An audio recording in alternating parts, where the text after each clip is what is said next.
મારું નામ મનુભાઈ, હું સુરતથી આવું છું. રમણીકભાઈના વિડીયો જોઈને એમનો નંબર મેળવીને હું આવ્યો છું. આ 5મી વખત આવું છું ને મને લાગે છે કે હવે એનું મને વ્યસન થઈ જશે.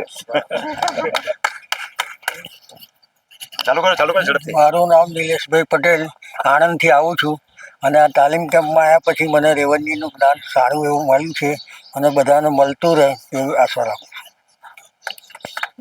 મારું નામ જીતેન્દ્ર પટેલ છે. હું સુરતથી આવું છું. વ્યવસાય તો હું વકીલ છું, પણ વકીલ પાસેથી વકીલનું શીખવાનું એ એક મોટો લાવો છે.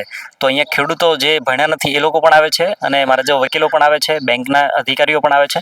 બધાને સારું નોલેજ મળે છે. જુઓ છો કે નાના વ્યક્તિથી લઈ મોટી ઉંમરના દરેક લોકો માટે અહીંયા છે અને રમણીકભાઈની ભાષા પણ એવી છે સમજાવવાની કે નાનાને પણ સમજાય, મોટાને પણ સમજાય, દરેક વ્યક્તિને સમજાય. તો તમારે પણ અવશ્ય આ તાલીમ કેમ્પમાં આવવું જોઈએ. જોયું કે મારા માટે આ પહેલો તાલીમ કેમ્પ છે, પણ હવે અમારા માટે પહેલો નથી, આ મારી બિગિનિંગ છે, શરૂઆત છે.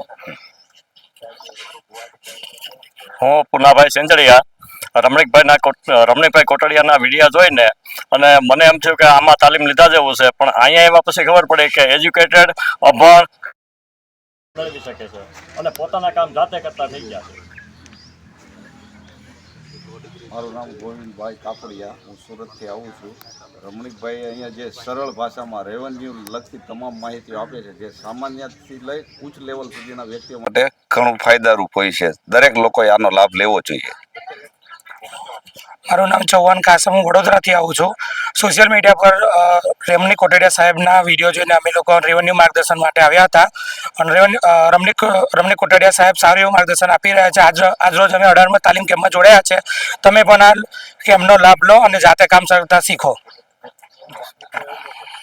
મુખ્યમંત્રીનો ભાઈબંધ